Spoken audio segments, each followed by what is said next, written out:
But we have DNA tests, but we have DNA. Okay, we do have DNA tests. The problem with that is that it is politically unpopular for guys. We have DNA tests, but we don't have any laws that say every live birth has to be tested to see if the father who is supposedly on the birth certificate is the actual father of the child.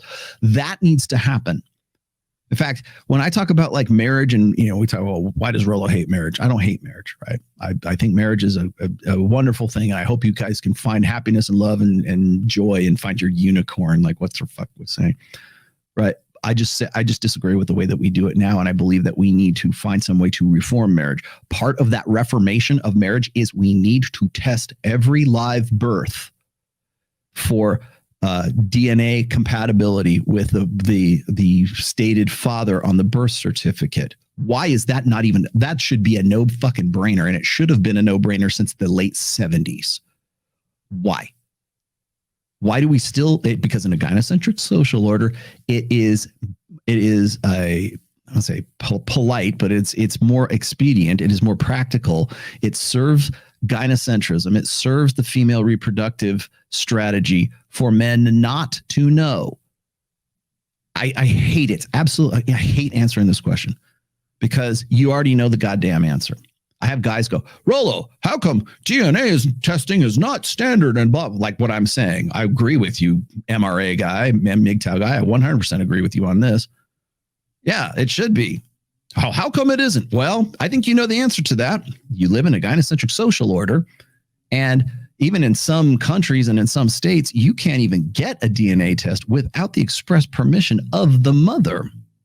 And in fact, if that child is found to be not to be a genetic match with the father through like a blood test, or like maybe has a genetic disorder, or they're 23andMe, or God knows what, like if there's some way where the medical staff figures out that dad ain't dad, they are bound by law not to tell the father, the non-biological father, that the kid really ain't his, because they don't want to set themselves up for a lawsuit. And it goes back to the Duluth model of feminism, which is the man is always considered to be the aggressor. So the logic goes like this. If we tell non-biological dad that he ain't the dad, he might lose his shit and kill her. He might lose his shit and get violent. It's the same reason why the cops will take you to jail and not the mom or not the girlfriend.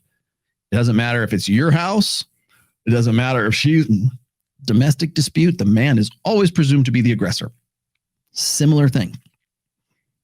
That's why you don't have DNA tests. That's why it's, impolite to even ask or even joke about it. It could be 100% true, but the very fact that you would even joke about it is offensive in a gynocentric social order. Again, going back to the global narrative right there. So, but we have DNA tests. Yeah, we do have DNA tests. It's not the fact that we have DNA tests. It's the fact that we can't get those. It's the fact that it's not standardized. Because in a gynocentric social order, rather than an androcentric social order, that's what we get. I'm going to explain the difference between androcentrism and gynocentrism here in a second. But that was a good question. Remember me, brah.